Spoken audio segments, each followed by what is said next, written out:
Hey everybody, welcome back to my channel. My name is Tori Brame and this is Holy City Mystic.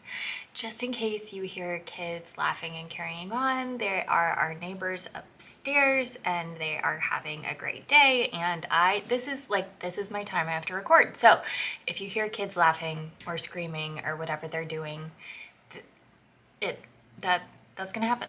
So I had done a video a while ago talking about just in general what retrogrades mean in birth charts.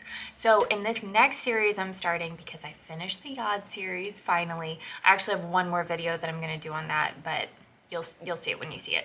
But I am starting a series going through the retrogrades for the birth charts. So I'm going to do a video on each possible retrograde planet. I might actually include Chiron and Eris in this too, or like a couple other things. I don't know. We'll see. But these are also common questions that a lot of people have, is like, what does this mean? And it can be really frustrating for people to look it up online, because sometimes I know Astro.com is terrible about this, where like Astro.com, love them, use their charts, they're amazing. But when it has a little description, it'll be like, well, this Mercury, because it's retrograde, is internalized. And that's like really all it says. I just wanted to go through each one of the planets, talking about what it would mean if it is retrograde in your birth chart. So the first one I want to cover is Mercury. So if Mercury is retrograde in your birth chart, first of all, what is Mercury? Mercury is communication, written, verbal communication. It's also the intake of communication.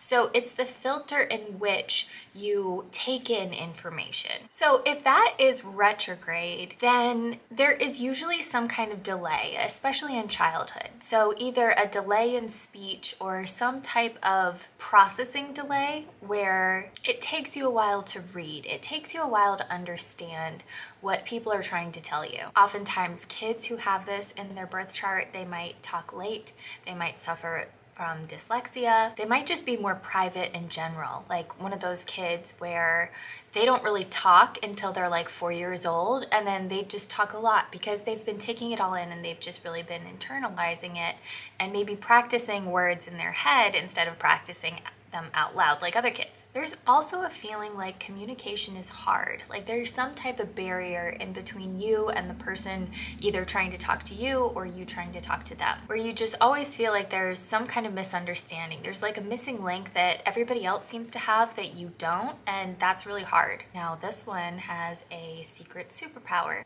and that is they're more likely to catch errors.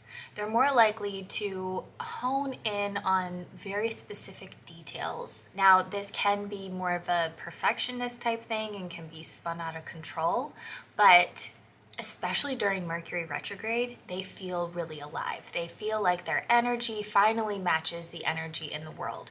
You guys get 3 retrogrades a year, so you get to feel this all the time. In adulthood, just because of running into so many barriers in childhood with communication, both expressing and receiving, they can tend to be more shy or reserved. And it's not necessarily like not the desire to speak to people, but just the wariness, just the concern that what they're about to say might be taken wrong, or they might not be able to say exactly what they need. So I had a therapist for a while and she was really amazing. And one of the things she would say to me was, say it wrong until you say it right. Like, we'll figure it out. Just get it out there. And once we land on exactly what you're trying to say, then it will all become clear. And then all the times you said it wrong during the last few minutes, we can just kind of delete from our memory and we know exactly what you meant. And so that might be a good coping skill for people who have this, where if you're about to talk to somebody and you're nervous and you really want to get the message across, but you're nervous about it, number one, writing it down might be really good, because then you can say it wrong as much as you want and nobody ever has to hear it until you say it right. But another thing is, if you talk to that person and you really feel like it needs to be a face-to-face conversation, you can just say that. Just be like, I'm gonna say it wrong until I get it right. And then they can kind of have that grace for you and be like, okay, well, you know, let's get it all out and we'll figure out what the actual truth is after you say it wrong a few times. Since Mercury goes retrograde 3 times a year, this is not a rare retrograde to have. A lot of people have this retrograde in their birth chart. And so especially if you have a best friend or a partner or something like that with Mercury retrograde in their birth chart, there is a lot of connection there. And you guys might have misunderstandings all the time that you can clear up and laugh about and stuff like that. But it's really important to kind of stay light, keep your knees bent, and know that some things around communication just come easier to other people and not to you, and that is totally fine. So if you guys have this in your birth chart, let me know how it's going. I love all the comments. Thank you guys so much for leaving them, and I will talk to you later. Bye.